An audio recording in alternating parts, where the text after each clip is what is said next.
Hello, good evening, good afternoon and good morning all of you my dear student.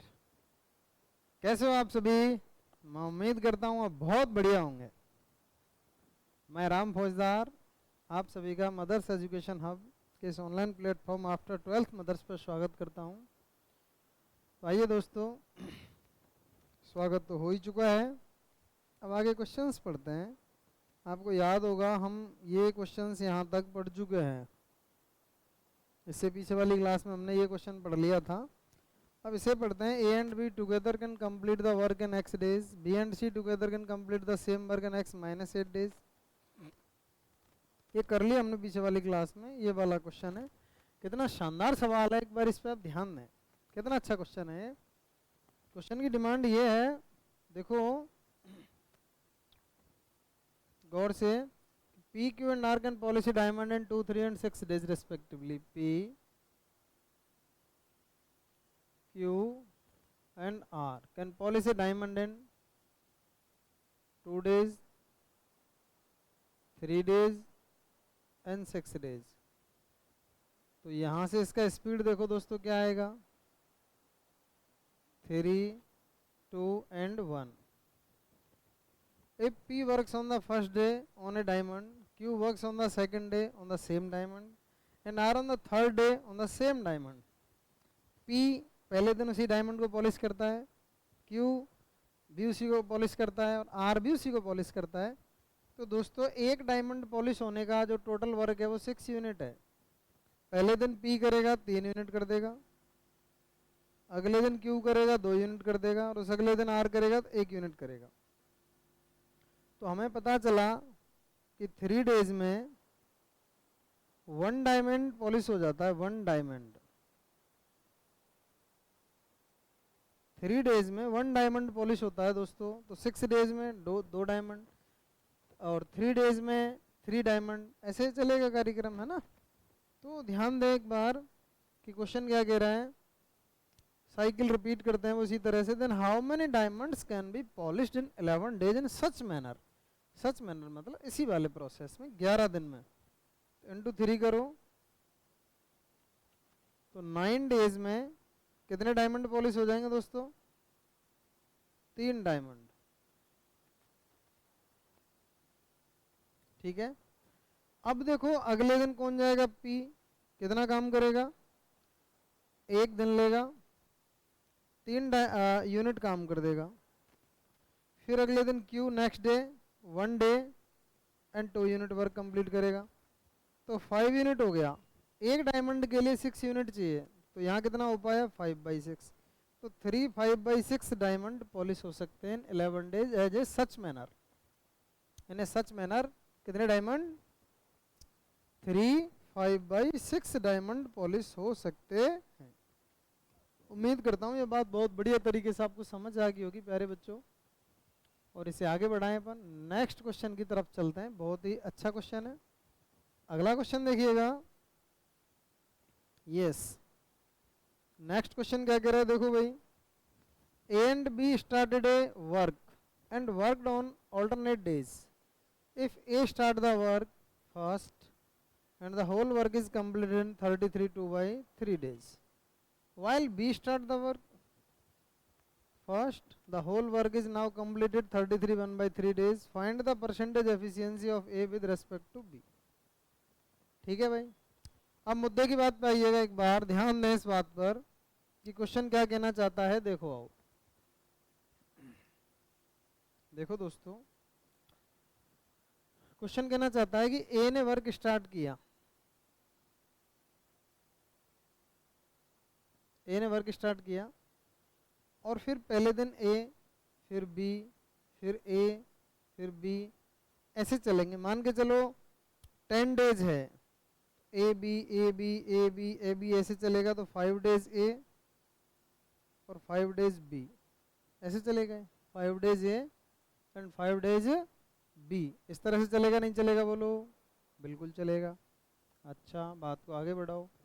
ऐसे ही अगर मैं ये कह दूं कि 32 डेज है तो अब बोलोगे 16 डेज ए और 16 डेज बी। करेक्ट दोस्तों, यहाँ कुछ ऐसा ही हुआ। 16 days A and 16 days B. लेकिन ये तो कितने दिन हुए, ओनली 32 डेज। अभी तो 33, फिर 2/3 ये भी तो है। तो जो 33वां डे आया फिर कौन जाएगा, ए, और बाकी के जो 2/3 बी। इधर देखो बी स्टार्ट वर्क करता है, यदि यदि बी स्टार्ट करता है तो कितना टाइम लगेगा, 16 डेज बी, 16 डेज ए प्लस बी प्लस 1/3 ए। अच्छा, जिस वर्क को इसने कंप्लीट किया उसे इसने किया है। हम ये ए बी क्यों लिख रहे हैं दोस्तों, हम ये ए बी इसलिए लिख रहे हैं कि हम ये लेट करके बैठे हैं कि working capacity of A is A and the working capacity of B will be B. ऐसा हम मान के बैठे हैं कि working capacity of A is A and working capacity of B is B. ऐसा अपन सोच के बैठे हैं, ठीक है ना। तो अब यहाँ से देखिएगा, एक बार ध्यान दें इस वाली कंडीशन पर। आप इसे सॉल्व करेंगे, हम ये भी टोटल वर्क है, ये भी टोटल वर्क है। इसे हम सॉल्व करेंगे दोस्तों, तो आप ये जानते हो ये दोनों तो ऐसे कैंसिल हो जाएंगे। ए को एक साइड लेके आ जाइए, 1/3 है, ए माइनस 1/3 आएगा तो कितना आएगा, 2/3 है, और बी माइनस 2/3 आएगा तो 1/3 बी। अब यहाँ भी देख लीजिएगा दोस्तों, 3 से 3 कैंसिल कर दो, A upon B is equal to 1/2। ये इनकी वर्किंग कैपेसिटी का रेशियो आ गया, ये इनके स्पीड का रेशियो आ गया, ठीक है भाई। अब ये इनके स्पीड का रेशियो आया है ना, तो इसको इसमें आप पुट कराइए जिससे आपको टोटल वर्क का पता लग जाए। लेकिन क्वेश्चन की डिमांड तो कुछ और ही है, हम तो बहुत बड़ा काम करना चाहते हैं, सवाल तो बहुत छोटा मांग रहा है। Find the percentage efficiency of A with respect to B. A की बी के रिस्पेक्ट में परसेंटेज एफिशिएंसी बतानी, कितनी आएगी, 50%। क्या आएगी, 50%। B is the right answer, B is the correct answer. बोलो भाई कैसा सवाल है, एकदम अच्छा क्वेश्चन है ना। एग्जाम में आ जाए तो घबराना नहीं है, इस तरह का क्वेश्चन बहुत फटाफट से सोल्व कर देना है, बिल्कुल भी टफ नहीं है। अगर हमें आता है, पहले से किया हुआ है तो, और नहीं आता है तो फिर अपन को टफ लगेगा। अभी आप जिस भी डिस्ट्रिक्ट में रहते हैं, या डिस्ट्रिक्ट छोड़ो, आप अगर कोई आपसे पूछे कि what is the capital of India, आप इजीली रिप्लाई कर दोगे अरे क्या पूछा है। इसकी जगह पर ही पूछ ले कि what is the capital of south Korea, what is the capital of Singapore, तो टफ हो गया। तो चीज़ें टफ कैसे हैं, जो हमने पढ़ी नहीं हैं वो टफ है। आसान कैसे है, जो हमने पढ़ी है वो इजी है। हमसे कोई 2 की टेबल पूछे फटाफट से बता देंगे, 19 की टेबल पूछे थोड़ा सा टफ बताएंगे, लेकिन अगर वो 49 की टेबल पूछ ले तो शायद ही कोई बता पाए। समझ रहे हो ना बात को। तो ऐसे चीज़ें जितनी, इसलिए तो कहा जाता है ज़्यादा से ज़्यादा पढ़िए। जितनी चीज़ें पढ़ी हुई होंगी आप, जितना ज़्यादा डीप स्टडी करोगे तो उतना अपने एग्जाम में बेनिफिशियल होता है, ठीक है। चलिए नेक्स्ट क्वेश्चन पढ़ेंगे दोस्तों इसके साथ। यस, अब ये वाला क्वेश्चन है, इसे बहुत ध्यान से देखो, अच्छी तरह से पढ़ो। एक बार मैं साइड हो जाता हूँ, फटाफट से पढ़ो फिर आगे सॉल्व करेंगे, या आप इसे पॉज करके सॉल्व करने की कोशिश भी कर सकते हैं, और मेरे साथ ही पढ़ रहे हैं तो एक बार इसे पढ़ दीजिए फिर अपन सॉल्व करेंगे। थोड़ा छोटा करना पड़ेगा सॉल्व करने के लिए, तो एक बार इसे रीड करें अच्छे तरीके से, फिर अपन इसे सॉल्व करेंगे। तो रीड कर दीजिए गाइज।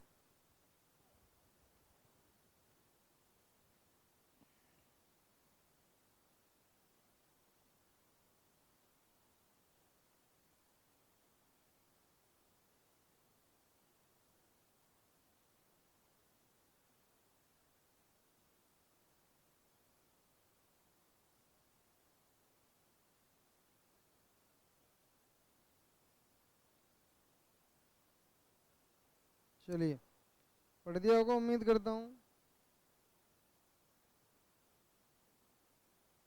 चलो अब इस क्वेश्चन को देखते हैं एक बार, ठीक है।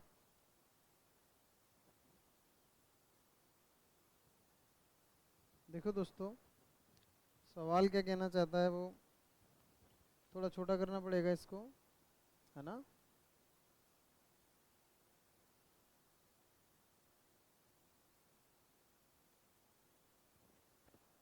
दिखेगा आपको थोड़ा सा,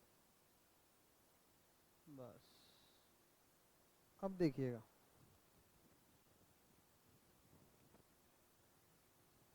जैसा जैसा क्वेश्चन कहता जा रहा है वैसा वैसा हम करते जाएंगे, ठीक है। A take X days to finish 2/3 work, 2/3 of a work, while B take 3 days more than twice of X days to finish the same work। पहले यहाँ तक का लिखते हैं। A है वो दोस्तों 2/3 डेज में 2/3 यूनिट वर्क फिनिश करता है कितने में, X डेज। A पूरा वर्क कितने में करेगा, 3x/2, ठीक है। अब बात बी की करते हैं, तो बी पे देखो दोस्तों, B takes 3 days more than twice of X days, तो ट्वाइस ऑफ एक्स, एक्स से twice X plus 3 days more than, ठीक है। ये बी ने वर्क कंप्लीट किया। C takes 3 times the time it would take A to finish the work completely. C take 3 times of A, then 3 times of will be 9x/2, and for D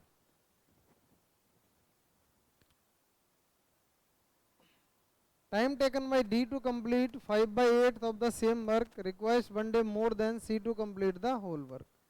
time taken by D to complete 5/8, दोस्तों D 5/8 unit work complete करता है, 5/8 of the same work requires 1 day more than C to complete the whole work. 1 day more than C, तो दोस्तों यहाँ से D का कितना आ जाएगा, इसे अपन 2 LCM लेके थोड़ा सा इजी कर लेते हैं, तो ये वैल्यू आ जाएगी इंटू 8/5, 2 से कैंसिल करो 4/5, तो यहाँ से क्या समझ आया, 9x+2 इंटू 4/5, ठीक है। ऐसे ऐसे अब क्वेश्चन क्या है, आगे पढ़िएगा। इतना पढ़ने के बाद ही बच्चा घबरा जाता है कि यार इस सवाल की क्या डिमांड है, ये क्वेश्चन क्या चाहता है। ऐसा कुछ भी नहीं, क्वेश्चन कुछ नहीं चाहता, सोल्यूशन चाहता है। तो आप सवाल पढ़िएगा।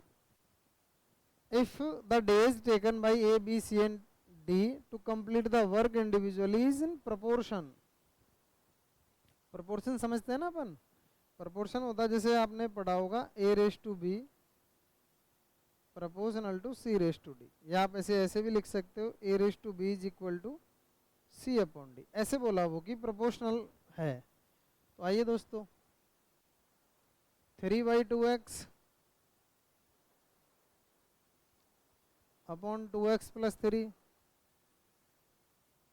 Is equal to 9x/2 upon 9x+2 into 4/5, ऊपर चला जाएगा यहाँ से, है ना, यहाँ आ जाएगा 5, ठीक है।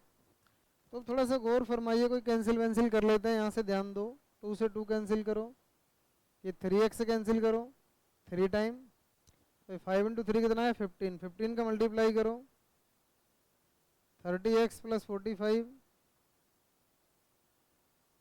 + 8, 30x को उधर ट्रांसफर करो 6x, और ये वैल्यू इधर आएगी दोस्तों 37, ठीक है। अब x की वैल्यू फाइंड आउट करनी है, तो 37/6, तो अप्रोक्स वैल्यू पूछी उसने, क्या आंसर आएगा 6 days, approx value will be 6 days. B is the right answer. आराम से देखें एक बार, क्वेश्चन कितना बढ़िया था और बहुत ही इजी वे में इसका आंसर अपने पास आ गया। लेकिन एक बार अच्छे से इस सवाल को समझें दोस्तों, क्योंकि ऐसा क्वेश्चन अगर एग्जाम में आया तो ये आपको कंप्लीटली डिस्टर्ब कर सकता है, परेशान कर सकता है ना। चलिए आगे बढ़ाएं एक बार, आओ बात को आगे बढ़ाते हैं, नेक्स्ट देखते हैं एक बार। यस, देखो आओ, A can do a piece of work in 60 days working 14 hours। इसे आप पढ़ें, अच्छा क्वेश्चन है, फिर आगे बढ़ेंगे हम, है ना। पढ़िएगा आराम से, फिर आगे बढ़ते हैं।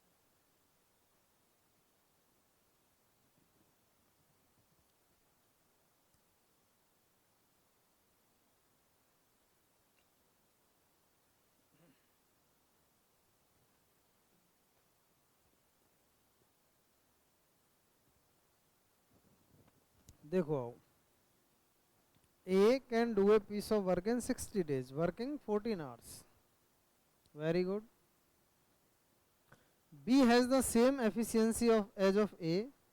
B has the same efficiency as of A. A और B की efficiency के बारे में क्वेश्चन में कोई जानकारी नहीं है. A and B started working together. A worked 5, 6, 7 and 8 hours respectively on first 4 days. मतलब फर्स्ट डे 5 आवर्स वर्क करेगा, second day 6 hours, third day 7 hours and fourth day 8 hours and repeat the cycle again. और इस cycle को repeat करता रहेगा. First day 5 hours, second day 6 hours, third day 7 hours and fourth day 8 hours. ठीक है. Then B has to work how many hours daily if they together completed the work in 80 days. तो B per day कितने hours work complete करे जिससे total work 80 days में complete हो जाना चाहिए. इस पूरे सवाल में आपने ध्यान दिया हो दोस्तों, तो इसमें कितनी शानदार बात लिखी हुई है. क्या इसमें की बात लिखी हुई है कि भाई बी और ए की जो वर्किंग कैपेसिटी है वो क्वेश्चन में गिवन नहीं है. बस इतना सा गिवन है कि इन दोनों की वर्किंग कैपेसिटी सेम है, इसके अलावा कुछ भी गिवन नहीं है. ठीक है. तो देखो आओ, क्वेश्चन कह रहा है हम ये मान लेते हैं let the working capacity of A and B will be 1:1. ऐसा हमने सपोज किया. लेट स्पीड जब दोस्तों इक्वल है, माननी है, तो रेशियो तो 1:1 ही आएगा ना. आप मान लो 3:3 है तब भी रेशियो 1:1 है. आप मान लो 4:4 है तब भी रेशियो 1:1 है. 5:5 है तब भी रेशियो 1:1 है. कितनी भी मानोगे तब भी रेशियो 1:1 ही आना है. ये बात तो सबकी समझ आ रही है. अब बात क्या है ये देखो, हमें पता है 1 यूनिट वर्क करता है एक दिन में, और वो 60 डेज में पर डे 14 आवर्स. तो इट मीन्स दोस्तों क्या 840 आवर्स का वर्क हो गया. इसे 1 से मल्टीप्लाई कर लो तो टोटल वर्क विल बी 840. अगर स्पीड 1 है तो टोटल वर्क 840 होगा, है ना. स्पीड भी पर आवर की निकाली अपन ने. 1 आवर में 1 यूनिट वर्क कंप्लीट करता है ए, उतना ही कंप्लीट करता है बी. तो हमने ये देख लिया इनकी कि 1 यूनिट की 1 आवर की जो स्पीड है वो 1 है, और 840 आवर्स का वर्क है वो कितने में कंप्लीट होगा, 840 आवर्स में कंप्लीट होगा. ठीक है. तो ये हमने टोटल वर्क अज्यूम किया अकॉर्डिंग टू क्वेश्चन. अब जैसे जैसे क्वेश्चन कहता जा रहा है वो देखते जाओ कि 5, 6, 7 एंड 8 आवर्स जो ए वर्क करता है, फर्स्ट डे 5, फिर 6, 7 प्लस 8. एक बार इसे देखें ऐड करके कितना हो, 8, 7, 15, 26 हो गया दोस्तों. 4 डेज में 26 यूनिट वर्क हो रहा है. 4 डेज में कितना, 26 यूनिट वर्क कंप्लीटेड बाय ए. अब बात 80 डेज की करते हैं, तो 80 डेज में कितना होगा, इंटू 20, इधर भी इंटू 20. तो जो ए है वो 80 डेज में जो वर्क कंप्लीट करेगा वो 520 यूनिट होगा. जबकि दोस्तों टोटल यूनिट है, टोटल वर्क है 840. तो इसमें से ए का वर्क लेस कर दीजिए आप. तो वर्क ऑफ ए लेस कर दिया हमने 520, तो जो वर्क रह गया 320 से बी ने कंप्लीट किया कितने दिन में, 80 डेज में. अगर 80 डेज में 320 कंप्लीट करता है तो पर डे कितना वर्क कंप्लीट करता होगा, 4 आवर. पर डे कितने आवर का वर्क होगा, 4 आवर्स पर डे. धीरे धीरे सोच के करोगे सवाल आराम से पकड़ा जाएगा. नहीं तो आप ऐसे परेशान हो जाओगे कि जो 5, 6, 7 एंड 8 आवर्स दे रखा है ना, इसे 80 डेज तक कैसे मैनेज करें, तो बड़ा टफेस्ट वर्क हो जाएगा, बहुत प्रॉब्लम भरा वर्क हो जाएगा. ठीक है. समझ में आ रही है बात, आसान बात है, कोई ऐसी टफ बात नहीं है. चलिए अब इसे आगे बढ़ाते हैं और देखते हैं. नेक्स्ट देखेंगे क्वेश्चन दोस्तों. मैं उम्मीद करता हूँ आराम से आपके समझ आया होगा. हमने जो क्वेश्चंस किए हैं वो एक से एक बेहतरीन क्वेश्चन है ना. अगला सवाल देखें एक बार। अब ये वाला जो क्वेश्चन है दोस्तों, इसे देखो। If A and B work together can complete a work in 8 by 5 days, A started the work alone and complete 50% of the work and left the work, then B started the work alone and finished the rest of work.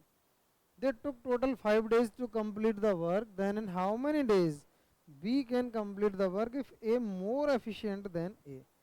गजब सवाल है एकदम। ऐसा question मैं अपनी class में पहले करवा चुका हूँ, इसी यूट्यूब वाली क्लास में। तो मैं उम्मीद करूंगा अगर कोई बच्चा रेगुलरली पढ़ रहा है तो इसका आंसर डेफिनेटली दे देगा। तो दोस्तों इसका आंसर आप मुझे कमेंट सेक्शन में ज़रूर बताएं। नेक्स्ट क्लास आएगी, उसमें मैं आते ही इस क्वेश्चन को सॉल्व करवाऊंगा, है ना। और आपको कोई भी डाउट है किसी प्रकार का, या आप कोई भी किस टाइप के क्वेश्चंस की डिमांड है कि सर इस तरह के क्वेश्चंस करवाइए एक बार, तो ज़रूर से आप मुझे कमेंट में मेंशन करें, मैं आपके कमेंट्स रीड करता हूँ। तो थैंक यू दोस्तों, मिलते हैं नेक्स्ट डे। ऐसे ही लगातार देखते रहिए और खुश रहिए।